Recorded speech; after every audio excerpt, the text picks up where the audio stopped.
Hi hello everyone, कैसे हैं आप सब। आई होप आप सब अच्छे होंगे। आज का वीडियो रहने वाला है सीसीएमटी चॉइस फिलिंग लिस्ट प्रेफरेंस के बारे में।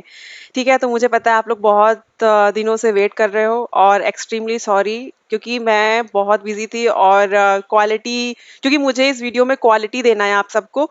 क्योंकि भले ही थोड़ा बहुत लेट हो जाए, लेकिन जो आपके पास प्रेफरेंस लिस्ट हो, जो उसके ऑर्डर हो, जो कॉलेज की प्रायोरिटीज हो, मतलब एनआईटी की प्रायोरिटीज हो, तो उसको कैसे रीअरेंज, जो ऑर्डर होता है वो कैसे हुआ है, कैसे मैंने किया है, जितना भी मैंने उसके पीछे रिसर्च की है और लास्ट 5 ईयर का डेटा लेके मैंने एनालिसिस किया है, पैकेज को डिफाइन किया है, मिनिमम एवरेज मैक्सिमम, ये सब चीज़ें टाइम तो ली हैं, लेकिन हाँ ये है, मैं इतना तो इंश्योर कर सकती हूँ कि ये क्वालिटी है। बहुत से बच्चों की क्वेरीज आ रही थी कि मैम कब वीडियो अपलोड करेंगे, बट यही है कि बेटा लेट हो गया मुझे। बट कोई नहीं, अभी हम शुरू करते हैं। एक चीज मैं आपसे मेंशन करना चाहती हूँ वीडियो शुरू करने से पहले, और वो चीज क्या है कि जैसे कि बहुत सारे स्टूडेंट्स के मन में ये होता है कि जो हम लोग प्रेफरेंस लिस्ट बनाते हैं, वो ब्रांच वाइज होता है। मतलब कि बहुत सारे बच्चों को ये होता है कि हमें ये ब्रांच चाहिए, वो टॉप ब्रांचेस तो टॉप एनआईटीज में लेते हैं, फिर उसके बाद जो लोअर ब्रांचेस होती हैं और तो वो उसको नहीं लेते टॉप एनआईटीज में। वो क्या करते हैं कि टॉप ब्रांचेस लेते हैं किसमें, जो मिडिल एनआईटीज होती हैं, लोअर एनआईटीज होती हैं। तो मुझे लगता है कि सीएससी, जो बच्चे सीएससी से बिलोंग करते हैं, सीएससी वाले स्टूडेंट्स ये बहुत बड़ी मिस्टेक करते हैं, ऐसा नहीं करना चाहिए। ब्रांच डिपेंड करता है सिर्फ और सिर्फ नॉन सीएससी वालों स्टूडेंट्स के लिए, क्योंकि जो सीएससी से रिलेटेड स्टूडेंट्स हैं, क्योंकि सीएससी डिपार्टमेंट है, हर एक एनआईटीज में सीएससी डिपार्टमेंट होता है। उस डिपार्टमेंट के अंदर 2 या 3 ऐसे ब्रांचेस होती हैं, जैसे कि एक कंप्यूटर साइंस हो, कोर ब्रांच है वो।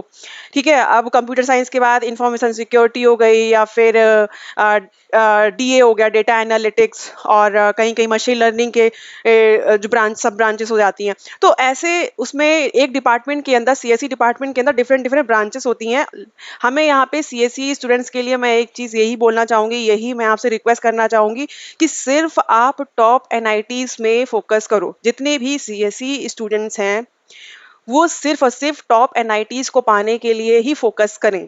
ठीक है, ब्रांच यहाँ पे सारे सारे एनआईटीज में प्लेसमेंट है। जो बच्चे सीएससी से बिलोंग करते हैं उनके लिए सारे एनआईटीज में प्लेसमेंट अवेलेबल हैं, सब जगह प्लेसमेंट है। बट यहाँ पे डिफरेंस क्यों है, क्यों मैं आपको बोल रही हूँ कि आप अच्छे से अच्छे टॉप से टॉप एनआईटी में जाने की कोशिश करें, क्योंकि जितने अच्छे आप एनआईटी में जाओगे वहाँ पे पैकेज का उतना ही बड़ा डिफरेंस होगा। मतलब जितनी अच्छी एनआईटी उतना बड़ा पैकेज, जितनी लोअर एनआईटी उतना कम पैकेज, लेकिन आपका प्लेसमेंट तो सब जगह है। ठीक है, तो ये चीजें हैं। और वही नॉन सीएससी केस में होता है, जैसे कि जो लोग मैकेनिकल से हैं, सिविल से है, इलेक्ट्रॉनिक्स से हैं, ठीक है, तो इलेक्ट्रिकल से है, उनके लिए क्या होता है, ब्रांच मैटर करती है। उनके लिए अच्छा ब्रांच ले, अगर अगर उन्होंने जो उनकी लोअर ब्रांच होगी, अगर उन्होंने चूज कर लिया टॉप एनआईटी, हो सकता है उनका प्लेसमेंट ना हो।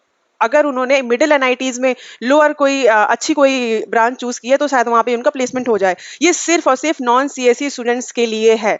मतलब सीएससी स्टूडेंट्स के लिए ब्रांच मैटर नहीं करती। ठीक है, और जो नॉन सीएससी बच्चे हैं उनके लिए ब्रांच बेटर करती है कि किस ब्रांच, किस कॉलेज में किस ब्रांच से मैक्सिमम प्लेसमेंट होता है। ठीक है, तो ये चीजें हैं। अब जैसे कि बहुत सारे एक मैंने एग्जांपल देखा, हमारे ही मेरे ही काउंसलिंग टाइम पे एक स्टूडेंट थे, तो उन्होंने क्या किया कि वो इलेक्ट्रॉनिक्स से थे। ठीक है, अब वो आईआईटी रुड़की में उनको मिल रहा था power electronic something like that कुछ भी, और वहीं उनको एनआईटी त्रिची में अच्छा मिल रहा, तो उन्होंने आईआईटी रुड़की की जगह उन्होंने एनआईटी त्रिची को चूज किया, बिकॉज क्योंकि वहां पे ब्रांच बेटर उनको मिल रही थी।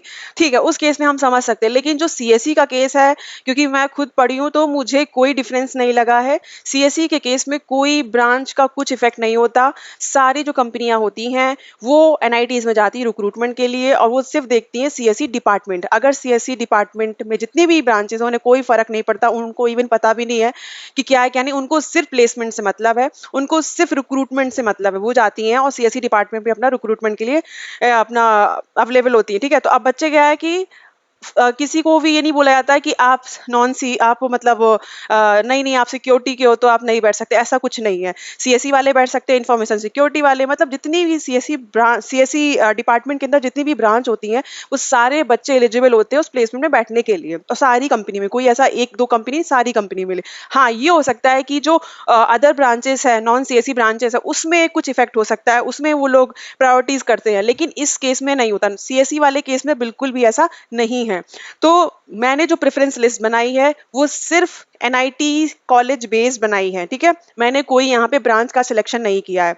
आप क्या करोगे, मैं आपको एक चीज बोलना चाहूंगी, आप क्या करोगे, जैसे भी टॉप एनआईटी है उसकी सारी ब्रांचेस, सिर्फ आपको एंट्री चाहिए उस कॉलेज में जाने के लिए, ठीक है। क्योंकि कट ऑफ जो है वो अदर जो जैसे डिपार्टमेंट है सीएसई, ठीक है, तो सीएसई डिपार्टमेंट के अंदर 3 ब्रांचेस मान लीजिए है। पहला ब्रांच है सीएसई, ठीक है, कंप्यूटर साइंस सीएस। दूसरा जो ब्रांच है वो इंफॉर्मेशन सिक्योरिटी। तीसरा वाला जो है वो मशीन लर्निंग है। अभी क्या है कि हो सकता है कि इंफॉर्मेशन सिक्योरिटी और मशीन लर्निंग के लिए कट ऑफ कम हो और जो सीएस है उसके लिए बहुत हाई कट ऑफ हो, लेकिन आपका मेन मोटो क्या है कि अगर आपको एमएल में मिल रहा है या फिर सिक्योरिटी वाले ब्रांच में मिल रहा है तो आप प्लीज एडमिशन ले लो लो गेट स्कोर पे। आप ये मत सोचो कि मैं सीएस ब्रांच ही लूंगा लेकिन किसी अदर मिडिल एनआईटी से, तो ऐसा नहीं हो सकता। फॉर एग्जांपल मान लीजिए एनआईटी त्रिची है, ठीक है, तो एनआईटी त्रिची आपको मिल रहा है डेटा एनालिटिक्स, लेकिन वहीं आप सोचते हो कि नहीं मुझे सीएसई मतलब सीएस ब्रांच ही चाहिए, मैं एनआईटी जालंधर से ले सकता हूँ। तो आप ये सोचो सीएस जो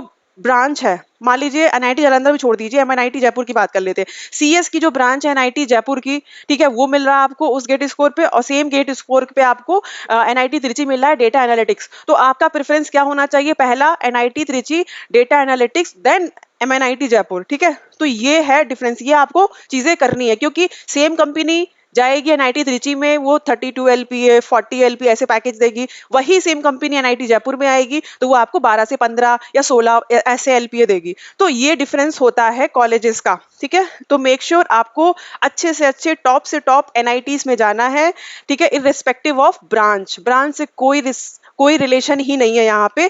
अगर आप सीएसई के हो हर जगह आपका प्लेसमेंट है, बस एक ही डिफरेंस है कि लो एनआईटी में लो पैकेज, हाई एनआईटी में हाई पैकेज, ठीक है। तो चलिए चलते हैं और अपनी प्रेफरेंस लिस्ट को देखते हैं कि किस कॉलेज को मैंने किस ऑर्डर में रखा है। हो सकता है कि बहुत सारे स्टूडेंट्स को ये लिस्ट पसंद ना आए या फिर सबको नॉर्मल लगे, तो ठीक है। मैंने 5 इयर्स के डेटा के एनालिसिस पे किया है और यहाँ पे मैंने मिनिमम, एवरेज और मैक्सिमम पैकेज में कैटेगराइज किया है। तो आप मिनिमम पैकेज को ये मत सोचिएगा कि अरे ये बहुत कम पैकेज है, वो 5 इयर्स का है, ठीक है। उसको मैंने एवरेज करके जो भी अपना एनालिसिस करके निकाला है। तो आप एवरेज और मैक्सिमम, ठीक है, एवरेज और मैक्स पैकेज पे ही फोकस करना कि जिसका भी एवरेज और मैक्स पैकेज होगा उस कॉलेज को ही आपको प्रेफरेंस ज्यादा देनी है, ठीक है। और यहाँ पे मैंने 31 टोटल एनआईटीज है अपने इंडिया में और 31 एनआईटीज को मैंने प्रेफरेंस लिस्ट बनाई है। तो आपको लगेगा कि ये तो 31 ही नंबर हुए, ठीक है, तो ऐसा नहीं है क्योंकि हर एक एनआईटी में 1 से 2 ब्रांचेस तो होती हैं एटलीस्ट। तो इस तरीके से आपके 60 से 70 चॉइस फिलिंग लिस्ट हो जाएगी, कॉलेज की लिस्ट हो जाएगी, ठीक है। अब कुछ लोग बच्चे बोलेंगे कि हमें मैम ट्रिपल आईटी भी चाहिए, ट्रिपल आईटी बताओ, ऑर्डर बताओ, ये करो। तो भाई ट्रिपल आईटी का सच बताओ तो मुझे कोई एक्सपीरियंस नहीं है, और ट्रिपल आईटी कॉलेज बहुत अच्छे होते हैं और बहुत अच्छे तो होते हैं लेकिन बहुत हाई उनकी फीस भी होती है, एडमिशन फीस और जो भी आप करिकुलम करते हो ना वहाँ की बहुत ही ज़्यादा फीस होती है। तो आई थिंक मैं तो एनआईटी ही रिकमेंड करूँगी, और अगर आपको अच्छे पैकेज जाने हैं तो फिर आप जा सकते हो, जैसे ट्रिपल आईटी इलाहाबाद है, वो तो आपको पता ही होगा कितना अच्छे अच्छे वहाँ पे पैकेजेस होते हैं। और प्रेशर भी होता है काम का, मतलब कि आपको रिसर्च सब कुछ करना है। लेकिन मुझे ऐसा लगता है कि एनआईटी इज़ द बेस्ट। और बाकी अगर आपकी चॉइस है ट्रिपल आईटी आप जाना चाहते हो तो अगर आप कमेंट सेक्शन में बोलोगे तो मैं उसका ऑर्डर अरेंज कर सकती हूँ अपने रिसर्च के बेस पे, ठीक है। तो चलिए शुरू करते हैं वीडियो को, ज़्यादा टाइम वेस्ट नहीं करते हैं। तो यहाँ पे आप स्क्रीन पे देख पा रहे होगे ये टॉप 10 एनआईटी से, मैं 31 टोटल एनआईटीज के बारे में यहाँ बात करूंगी और ये लास्ट 5 इयर्स का डेटा मैंने एनालिसिस किया है, उसके बाद ये लिस्ट बनी हुई है। पहले नंबर पे मैं रखूंगी जो है अपना, सबको पता है, एनआईटी त्रिची, ठीक है, एनआईटी त्रिची, और जिसका मिनिमम पैकेज 10 एलपीए है, एवरेज पैकेज 20 एलपीए है एंड मैक्स पैकेज 50 एलपीए है, ठीक है। और ये 2020 से लेके 2025 तक का जो डेटा है वो मैंने यहाँ पे इंक्लूड किया है। दूसरे नंबर पे एनआईटी वारंगल, और थर्ड नंबर पे एनआईटी सूरतकल, फोर्थ नंबर पे एनआईटी कालीकट, फिफ्थ नंबर पे एमएनआईटी इलाहाबाद, सिक्स नंबर पे एनआईटी राउरकेला एंड 7 नंबर पे MNIT Jaipur and 8th number पे VNIT Nagpur and 9th number पे एनआईटी कुरुक्षेत्र एंड 10वें नंबर पे मैं रखूंगी एनआईटी जमशेदपुर, ठीक है। आप यहाँ पे देख पा रहे हो कि एवरेज पैकेज 9 एलपीए 9.8 एलपीए और मैक्स पैकेज 24 एलपीए। आप बिल्कुल भी मिनिमम पैकेज पे मत जाना क्योंकि यहाँ पे एवरेज और मैक्स पैकेज को ही आप फोकस आपको करना है, ठीक है, क्योंकि मिनिमम पैकेज वही है।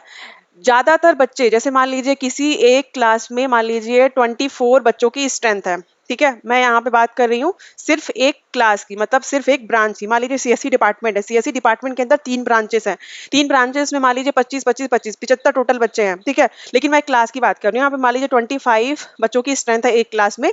अब क्या है कि बहुत ऐसा होगा कि 22 बच्चे तो एवरेज पैकेज पे ऑलमोस्ट, मतलब आप समझ लो 20 बच्चे तो एवरेज पैकेज पे ही जाएंगे। कुछ 4 बच्चे हो सकता है या 3 बच्चे टॉप पैकेजेस पे जाएं, और एक पैकेज बहुत ही रेयर केस में कि मिनिमम पैकेज पे जाएं। वैसे मिनिमम पैकेज तो इतना कोई लेता ही नहीं है, सिर्फ वो लोग सिक्योर करते हैं कंपनी को, फिर उसके बाद जब फिर से कोई नई कंपनी आती है अच्छे हाई पैकेजेस में तो वो स्विच कर लेते हैं, क्योंकि ऑफर लेटर तब तक आता नहीं है, और फिर वो आराम से नया वाला मतलब ये सिर्फ मिनिमम पैकेज जो है वो सिर्फ और सिर्फ एक से ज्यादा जब ऑफर होते हैं सिर्फ उसके लिए है, कि मतलब आप एक तरीके से किसी कंपनी में आप एक मिनिमम पैकेज पे इतने में हो गए हो, और लेकिन आपको वो पसंद नहीं है, तो अभी दूसरी कोई नई कंपनी आएगी हाई पैकेजेस की, ड्रीम जो प्लेसमेंट होता है उस पे आप अपने आप को एनरोल करके और फिर से अपना प्लेसमेंट रिक्रूटमेंट जो प्रोसेस होता है, मतलब इंटरव्यू रिटन टेस्ट सब दे के आप कर सकते हो। तो जैसे कि मैं एनआईटी जयपुर की बात करूं, तो एटलीस्ट हर बच्चे के पास 2 से 3 ऑफर होते थे। मेरे पास भी 2 ऑफर थे, एक सैमसंग एसडीएस का और एक जेनपेक का, ठीक है। तो ये एटलीस्ट हर बच्चे के पास 2 ऑफर तो होते ही हैं, और जिसमें से एक मिनिमम होता है और एक एवरेज वाला होता है पैकेज, या फिर हाई वाला होता है, ठीक है। तो आप मिनिमम पैकेज में मत जाना, एवरेज और मैक्स पैकेज पे ही फोकस करना। चलिए, अब 11th नंबर पे कौन सा कॉलेज रहने वाला आप स्क्रीन में देख पा रहे होगे। 11th नंबर पे मैं रखूंगी एनआईटी सिलचर को, और 12th नंबर पे एनआईटी दुर्गापुर, 13 नंबर पे एनआईटी रायपुर, 14th नंबर पे एनआईटी हमीरपुर, 15 नंबर पे एनआईटी भोपाल, 16 नंबर पे एनआईटी सूरत, 17 नंबर पे एनआईटी जालंधर, 18 नंबर पे एनआईटी दिल्ली, और 19 नंबर पे एनआईटी गोवा। एनआईटी दिल्ली को मैंने एनआईटी गोवा और एनआईटी पटना से पहले इसलिए रखा है क्योंकि वो दिल्ली में है और लोकेशन वाइज भी बहुत फर्क पड़ता है। एनआईटी दिल्ली है तो न्यू लेकिन बहुत अच्छा परफॉर्म कर रहा है। एनआईटी दिल्ली के बाद एनआईटी गोवा एंड 20 नंबर पे एनआईटी पटना, ठीक है। अब देखते हैं 21 नंबर पे कौन सा है। 21 नंबर पे एनआईटी अगरतला, 22 पे एनआईटी आंध्र प्रदेश, 23 पे एनआईटी मेघालय, 24 पे एनआईटी श्रीनगर, 25 पे एनआईटी पुडुचेरी, और 26 नंबर पे एनआईटी उत्तराखंड, 27 नंबर पे एनआईटी सिक्किम, देन उसके बाद एनआईटी मणिपुर, उसके बाद NIT Nagaland and NIT Mizoram and NIT Arunachal Pradesh. आप यहाँ पे देख पा रहे होगे मिनिमम पैकेज बहुत कम है, आप इसको मत सोचना क्योंकि मैंने एवरेज 5 ईयर का लिया हुआ है, और आप सिर्फ यहाँ पे फोकस करना है एवरेज और मैक्स पैकेज में। और मैं आपको एक चीज और बता देना चाहती हूँ, 21 नंबर से लेकर 31 नंबर तक ये जो 10 कॉलेजेस हैं, इनकी जो प्रायोरिटी लिस्ट है वो मैंने बनाई है रिसर्च पे, ठीक है। लेकिन मुझे ऐसा लगता है, ऐसा रिसर्च मैंने जब पाया तो मुझे लगता है ये सारी, आप इनमें से कोई भी कॉलेज को रीअरेंज कर सकते हो। ऐसी कोई खास प्रायोरिटी का जो ऑर्डर है वो ऐसा कुछ है नहीं, क्योंकि सारे कॉलेज जितने भी लोअर एनआईटीज है सारे इक्वल है, ठीक है। अगर किसी बच्चे का गेट स्कोर, अगर जनरल कैटेगरी से है और किसी बच्चे का गेट स्कोर मान लीजिए 400 है या 400 से कम है, तो इन एनआईटीज में उनको आराम से एडमिशन मिल जाएगा, और अच्छा खासा वो मैक्स पैकेज आप यहाँ पे देख पा रहे होगे 18 एलपीए है, ठीक है। तो वो आराम से 10 से लेके 18 एलपीए के बीच में पैकेज ले सकते हैं, ठीक है, मेहनत करने पे। तो ये रही मेरी choice preference list according to me. आप यहाँ पे चॉइस प्रेफरेंस लिस्ट को मॉडिफाई करके अपना अल्टरनेटिव जो भी आपको लग सकता है कि घर के जो पास में है, क्योंकि आप यहाँ पे देख पा रहे हो घर के जो पास में है, जो चीजें आपको सही लगे वो आप यहाँ पे चूज कर सकते हो, ठीक है। तो यही एक वीडियो मुझे लगता है, पता नहीं आपको पसंद आएगा कि नहीं ये लिस्ट, लेकिन अगर आपको फिर भी कोई क्वेरी होती है तो आप मुझे कमेंट सेक्शन में करना। और एक और चीज बता दूं कि इसके पहले हर हर ईयर मैंने चॉइस प्रेफरेंस लिस्ट बनाई थी, ठीक है, वीडियो बनाई है। तो आप प्रीवियस ईयर की चॉइस प्रेफरेंस लिस्ट भी देख सकते हो, वहां से भी आइडिया ले सकते हो, उसके प्रीवियस ईयर पे भी देख सकते हो। और शायद 2024 में मैंने एक ऐसा वीडियो बनाया था चॉइस प्रेफरेंस लिस्ट का, जहां पे मैंने अपनी चॉइस प्रेफरेंस लिस्ट जो मैंने बाय मिस्टेक, मतलब जो मैंने फर्स्ट टाइम बिना किसी नॉलेज के मैंने जो फिल की थी, वो मैंने आपको बताई थी कि किस तरीके से मैंने मिस्टेक की थी और किस तरीके से आपको वो मिस्टेक अवॉइड करनी है। तो वो वीडियो भी आप देख सकते हो। सारी वीडियोस का लिंक मैं डिस्क्रिप्शन में दे दूंगी, तो आप वहां पे जाके देख सकते हो या फिर आप सर्च भी कर सकते हो, ठीक है। और मुझे नहीं लगता कि आपको ये चीज़ पसंद आई होगी, लेकिन ये है कि मैंने अपना बेस्ट एफर्ट दिया है यहाँ पे। 5 इयर्स का जो डेटा है उसको मैंने एनालिसिस किया है, और 5 इयर्स का डेटा मैंने यहाँ पे क्यों लिया है, उसका रीज़न ये है कि अभी मार्केट डाउन है, प्लेसमेंट इतना है नहीं ज़्यादा कॉलेजेस में। मैं ये नहीं कह रही हूँ बिल्कुल नहीं है, लेकिन कम है, ठीक है? उस हिसाब का नहीं है जैसे पहले होता था, तो इसीलिए मैंने एवरेज 5 इयर्स का लिया है, ठीक है? ताकि क्योंकि 2020, 2021 ऐसे टाइम पे प्लेसमेंट बहुत अच्छे थे उस टाइम पे, और फिर जैसे ही 24, 25 की बात हुई तो फिर उसके बाद प्लेसमेंट हमारा मार्केट वाला कुछ ये डाउन हो गया, और फिर उतने कम ही रिक्रूटमेंट होने लगे, ठीक है? तो ये प्रेफरेंस लिस्ट है, लेकिन आप लोग हो मत खोना। और सीसीएमटी काउंसलिंग में एनरोल करना रेगुलर राउंड के लिए, अगर रेगुलर राउंड के लिए नहीं करोगे तो स्पेशल राउंड के लिए जरूर करना, और एनएसआर राउंड में तो एनरोल करना भूलना ही मत, ठीक है? अगर आपको ये लगता है कि हाई कट ऑफ जाएगा तो एनएसआर राउंड है। एनएसआर राउंड में पिछले साल बहुत ही लो लो कट ऑफ गया है, क्योंकि सब रेगुलर राउंड में पिछले साल बहुत हाई कट ऑफ गया है, स्पेशल राउंड में भी गया है, लेकिन एनएसआर राउंड में इतना हाई कट ऑफ नहीं गया पिछले साल, आप देख सकते हो वहाँ का डेटा उठा के, ठीक है? और एक चीज और, मैं कभी भी आप लोगों से नहीं बोलती कि आप मेरा चैनल सब्सक्राइब करो कि क्या करो, ठीक है? लेकिन अब मैं बोलती हूँ कि आप मेरा चैनल प्लीज सब्सक्राइब करो, क्योंकि अभी बहुत ही पीक टाइम चल रहा है सीसीएमटी काउंसलिंग से रिलेटेड, ठीक है? सारी वीडियोस मैं बैक टू बैक यहाँ पे अपलोड करने वाली हूँ, ठीक है? सारी चीजें मैं आपके डाउट क्लियर करने वाली हूँ, इस वजह से आपको ये चैनल सब्सक्राइब कर लीजिए ताकि आपको अपडेट सारी मिलती रहे अपकमिंग वीडियोस की, ठीक है? और एक और चीज बोलना चाहूंगी कि आप जितने से जितने अपने दोस्तों को शेयर कर पाए शेयर करिएगा। अगर ये चॉइस फिलिंग लिस्ट आपको पसंद आए तो आप प्लीज लाइक करिएगा और मुझे फीडबैक दीजिएगा, और अगर कुछ भी आपको कंफ्यूजन होता है तो आप मुझे कमेंट सेक्शन में जाके पूछ सकते हो। सारी, अगर आपको अपनी खुद की प्रेफरेंस लिस्ट रीअरेंज करवानी है तो भी आप कमेंट सेक्शन में लिख सकते हो, मैं सारा कुछ रीअरेंज करके दूंगी, और मैं आपसे प्रॉमिस करती हूँ कि मैं अवेलेबल रहूंगी और हर एक कमेंट का रिप्लाई जरूर दूंगी, जो भी मेरी बेस्ट नॉलेज होगी उसके बेस पे, ठीक है? तो अभी तक के लिए इतना ही, मिलते हैं हम नेक्स्ट वीडियो में, तब तक के लिए thank you and bye bye.